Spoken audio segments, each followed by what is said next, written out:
एक तरफ उत्तर प्रदेश की योगी सरकार इस बात का दावा करती है कि प्रदेश में भ्रष्टाचार के खिलाफ जीरो टॉलरेंस की नीति अपनाई जा रही है। खुले मंचों से इस बात को सत्ताधारी दल के नेता दुहाई देते हैं कि प्रदेश में शिक्षा का स्तर भी ऊंचाई तक पहुंचाया जा रहा है, जिससे उत्तर प्रदेश को विकसित प्रदेश बनाने के सपने को साकार किया जाए। लेकिन क्या जमीनी हकीकत वाकई में ऐसी नजर आती है? शायद नहीं। ऐसा इसलिए क्योंकि प्रदेश और केंद्र में डबल इंजन की सरकार होने के बावजूद भी जौनपुर के कॉलेज में लगभग 6 करोड़ रुपए का घोटाला हो जाता है और 2 बार जांच हो जाने के बावजूद भी कोई एक्शन नहीं लिया जाता। अब इसका दोष आखिर किसे दिया जाए? यह हैरान करने वाला मामला 42 महाविद्यालय जलालपुर का है। आरोप है कि यहाँ पूर्व प्रबंधक डॉक्टर विजय प्रताप सिंह और पूर्व प्राचार्य डॉक्टर अखिलेश चंद्र सेठ द्वारा वित्तीय भ्रष्टाचार किया गया। कार्यवाहक प्राचार्य डॉक्टर अलंकेश्वरी सिंह की शिकायत पर शासन द्वारा 2 बार जांच कराई गई, जिसमें 5 करोड़ 79 लाख 75,872 रुपए की वित्तीय अनियमितता की पुष्टि हुई। भ्रष्टाचार उजागर होने के बाद कार्रवाई के लिए धारा 57 की नोटिस भी भेजी गई। आरोप है कि खुद को बचाने के लिए आरोपी पूर्व प्रबंधक ने कॉलेज से 22 किलोमीटर दूर प्रबंध समिति का चुनाव कराकर अपनी पत्नी को प्रबंधक बना दिया। अब दोषियों पर कार्रवाई होने के बजाय शिकायतकर्ता पर चुप रहने के लिए दबाव बनाया जा रहा है। कहा जा रहा है कि चुप हो जाइए वरना आपका बड़ा नुकसान हो जाएगा। इसी के साथ ही जान से मारने की धमकियां भी मिली है। मुख्यमंत्री योगी आदित्यनाथ से न्याय की गुहार लगाने के बावजूद कुछ नहीं हो सका।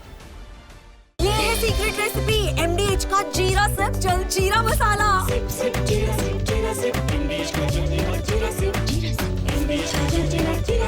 इस पद पर आने के बाद मैंने देखा 82 में करोड़ों का भ्रष्टाचार किया गया है। जब भी मैंने पत्रावली की मांग की देखने के लिए, केवल बिल आता था, चेक बन के आता था, सिग्नेचर कर दीजिए। जब मैंने पत्रावली की डिमांड किया तो मुझे धमकी दिया जाने लगा। सस्पेंशन की धमकी देते देते मुझको उन्होंने सस्पेंड कर दिया और बिना किसी कारण के हमको सस्पेंड भी किया गया और बिना किसी कारण बताए हुए ही मेरे पीछे ये लोग हाथ धो के पड़ गए, सिर्फ मुझको अपने रास्ते से हटाने के लिए। मैंने लगभग 21 IGRS किया था उस समय, लेकिन किसी भी जांच को परिसर तक अपना वर्चस्व दिखाकर पूर्व प्रबंधक द्वारा होने नहीं दिया गया। लगभग 1 साल 1.5 साल बीत जाने के बाद मैंने मार्च 2024 में हलफनामा देकर शासन में पत्र लिखा, इनका शिकायती पत्र और साक्ष्य सहित मैंने संलग्नक उसमें किया। तब उस पर कार्यवाही हुई है। शासन के द्वारा टीम भेजकर विशेष जांच समिति बनाकर अक्टूबर 2024 में 14 से 16 अक्टूबर तक विशेष जांच करवाई गई, जिसकी आख्या शासन को भेजी गई जांच समिति द्वारा। उस पर फिर मुझे सूचना मिली कि कार्यवाही के लिए पुनः जांच की बात की जा रही है। मैं प्रयास कर रही थी, मुझे माननीय मुख्यमंत्री जी से मिलने का अवसर भी मिला और मैंने वहां जाकर अपनी पीड़ा रखी। मेरी पीड़ा को बहुत ही विस्तार पूर्वक उन्होंने सुना था और उन्होंने निर्देशित किया था बाकी उच्च अधिकारियों की जो न्याय संगत है वह न्याय का कार्य किया जाए और सबका सहयोग मिला और सहयोग से ही, आपके सहयोग के कारण ही मुझे धारा 57 की है जो नोटिस प्रबंध समिति के विरुद्ध जारी की गई और मुझे उम्मीद है कि आगे भी इस नोटिस पर अग्रिम जो कार्यवाही होनी है धारा 58 की, मैं आपके चैनल के माध्यम से माननीय मुख्यमंत्री जी से यह अनुरोध करना चाहती हूँ, निवेदन करना चाहती हूँ कि मुझे ये लोग लगातार परेशान कर रहे हैं। मैं 2.5 वर्ष से संघर्ष कर रही हूँ और महाराज जी से निवेदन करती हूँ कि मेरी जान के पीछे ये लोग पड़े हुए। मैं घर से निकलती हूँ तो मुझे ये नहीं पता होता मैं शाम में लौटकर घर पहुँच भी पाऊंगी या नहीं। सिर्फ इतना ही नहीं, भ्रष्टाचार की पुष्टि होने पर कार्यवाहक प्राचार्य डॉक्टर अलंकेश्वरी सिंह और पूर्व प्रबंधक डॉक्टर विजय प्रताप सिंह में खींचतान बढ़ गई। इस विवाद को लेकर आरोप है कि पूर्व प्रबंधक अपने ऑफिस में बच्चों की मार्कशीट समेत अन्य जरूरी दस्तावेज रखकर ताला बंद कर गायब हो गए। पास आउट होने के बाद भी बच्चे और उनके अभिभावक मार्कशीट लेने के लिए महाविद्यालय का चक्कर काट रहे हैं, लेकिन उन्हें मार्कशीट तक नहीं मिल पा रही है, जिसकी वजह से विभिन्न प्रतियोगी परीक्षाओं में शामिल होने के लिए उनके सामने बड़ा संकट दिखाई दे रहा है। आप यहाँ पढ़ाई करते थे? हाँ, हम पूर्व छात्र हैं यहाँ। क्या कर रहे थे? यहाँ से BSc किए हैं। कंप्लीट हो गया? हाँ, कंप्लीट हो क्या गया। दिक्कत आ रही है? मार्कशीट नहीं दे रहे हैं, यहाँ के प्रबंधक का आपसी विवाद है, वो लोग अपने चक्कर में हम लोग का भी रोके हुए हैं। कितनी देर तक दौड़ रहे हैं? हम लगभग साल भर से दौड़ रहे हैं। सबका साल भर बर्बाद हो गया है मार्कशीट के चक्कर में। एक मार्क एडमिशन कैसे लिए? एडमिशन जैसे प्रोविजनल था तो उस पे कॉलेज से वेरीफाई करा लिए थे, तो आगे एडमिशन हो गया। अब क्या है कि उसमें सर्टिफिकेट नंबर मांग रहा है यूपीएसआई में, इसी वजह से मेरा वो फॉर्म नहीं भर पाए। जो सिर्फ मार्कशीट, मेन मार्कशीट उसी पे रहता है, प्रोविजनल पे सर्टिफिकेट नंबर नहीं देता, उसके लिए मेरा रुक गया है। अब इसके अलावा तस्वीरें भी इस कहानी को बयां कर रही हैं कि कॉलेज में मूलभूत सुविधाओं की कितनी कमी है। इमारत की हालत जर्जर है, शौचालय के साथ साथ छात्रों के पीने का पानी की व्यवस्था तक नहीं कराई गई। अब कोई पूछे कि ऐसे हालात में छात्र पढ़ाई लिखाई करके प्रदेश को विकसित राज्य बनाने में कैसे योगदान देंगे। हमारी समस्या ये है कि हमारा सारा रिजल्ट क्लियर होने के बावजूद हमारे फाइनल रिजल्ट में फेल दिखाया जा रहा है, और हम लोग उसके लिए लेटर एप्लीकेशन दे चुके हैं, फिर भी वो सही नहीं हो रहा है। कितने देर से दौड़ रहे हैं? ये हम लोग कई महीनों से दौड़ रहे हैं, 2-3 महीनों से दौड़ रहे हैं। इसके क्या लिए कहा जा रहा है कॉलेज प्रशासन की तरफ से? यही कहा जा रहा है कि एप्लीकेशन लिख के दीजिए, काम आगे चल रहा है, प्रोसेस हो रहा है। इस बार भी यही कहा गया है कि आप लिख के दीजिए लेटर, हम जमा करवा देंगे यूनिवर्सिटी में और सही हो जाएगा आपका। जब तक सही नहीं हुआ 3 महीने से आप दौड़ रहे हैं, यस, आगे की पढ़ाई के लिए हमें एडमिशन कराना है, हमारा साल भी वेस्ट हो रहा है इसकी वजह से, और कुछ हो नहीं रहा है कॉलेज में। इसके लिए हम यही चाहते हैं कि हमारा अनुरोध यही है कि इस पे कुछ काम किया जाए, इसका प्रोसेस हो और हमारा रिजल्ट सही हो जाए और हमें एडमिशन मिले। 42 महाविद्यालय बचाओ संघर्ष समिति के लोगों ने भी इस भ्रष्टाचार में संलिप्त पाए गए दोषियों के खिलाफ कड़ी कार्रवाई की मांग की है।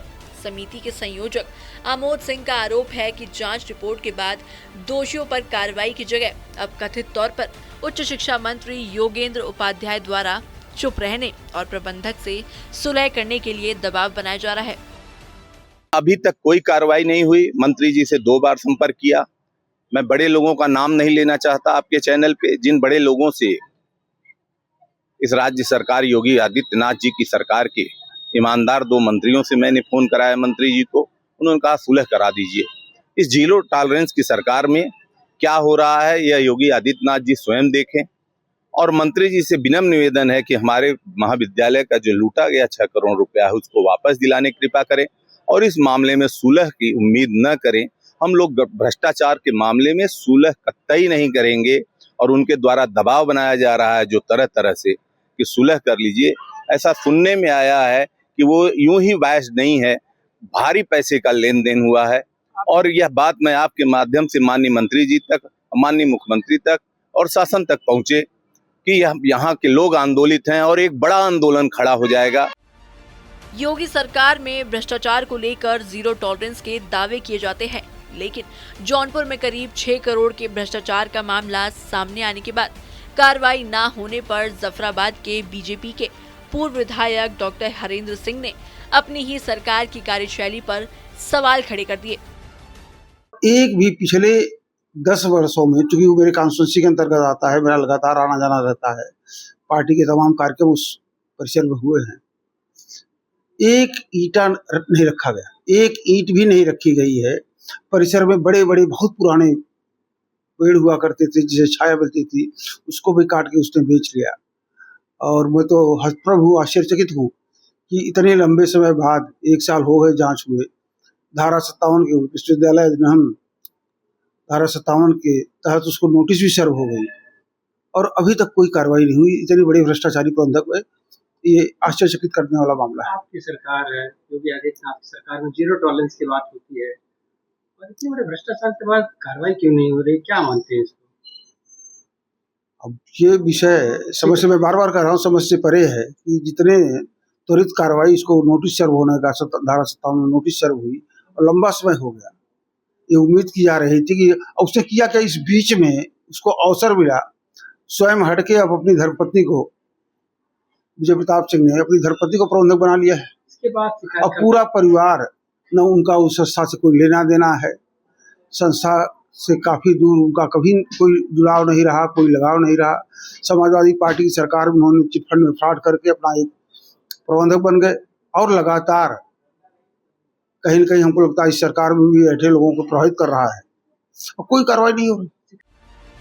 बयालसी महाविद्यालय में 6 करोड़ के घोटाले का मामला छोटा नहीं है। ये छात्रों के भविष्य से जुड़ा हुआ एक अहम मुद्दा है, जिस पर शासन प्रशासन को जांच कराकर आरोपियों पर सख्त एक्शन लेने की जरूरत है।